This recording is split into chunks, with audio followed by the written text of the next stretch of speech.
আমাদের কাছে কিছুদিন ধরে একটা খবর আসছে যে বাপিতে মাস্টারপাড়া সে তার বাড়িতে ইলিগেলি কান্ট্রিমেড লিকার বিক্রি করছে।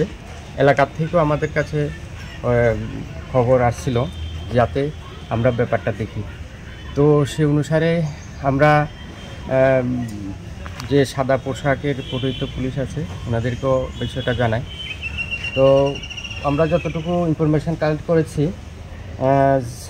যে হিমল কুমার দাশগুপ্ত সে প্রতিদিন ওই বাড়িতে মাল দিয়ে যায়, এই কান্ট্রিমেড লিকার দিয়ে যায় এবং সে লিকারটা বাপিতে বিভিন্ন এলাকার বিভিন্ন লোকের কাছে বিক্রি করে, বাড়িতে বসিয়ে খাওয়ায় এবং এলাকাটাকে কলুষিত করছে।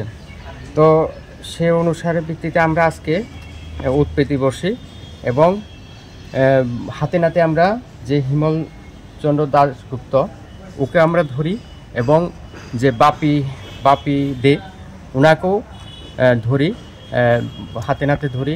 অনেকগুলি কাস্টমার ছিল যারা মদ খেতে এসেছিল, তারা পালিয়ে যায়, কিন্তু আমরা এই দুজনকে আমরা ধরতে সামর্থ্য হই। এখন আমরা তার যে হিমল কুমার দে যে বাইকটা ইউজ করতো সেই বাইকটাও আমরা সিজ করি। তাদের বিরুদ্ধে আমরা পিআর দেব যাতে ভবিষ্যতে তারা যাতে এই কাজগুলি না করে। কতটুকু রয়েছে? এখানে প্রায় 17-18 লিটারের মতো হয়ে যাবে। Thank you. কয়জনকে ধরা হয়েছে? 2 জনকে ধরা হয়েছে। ধন্যবাদ।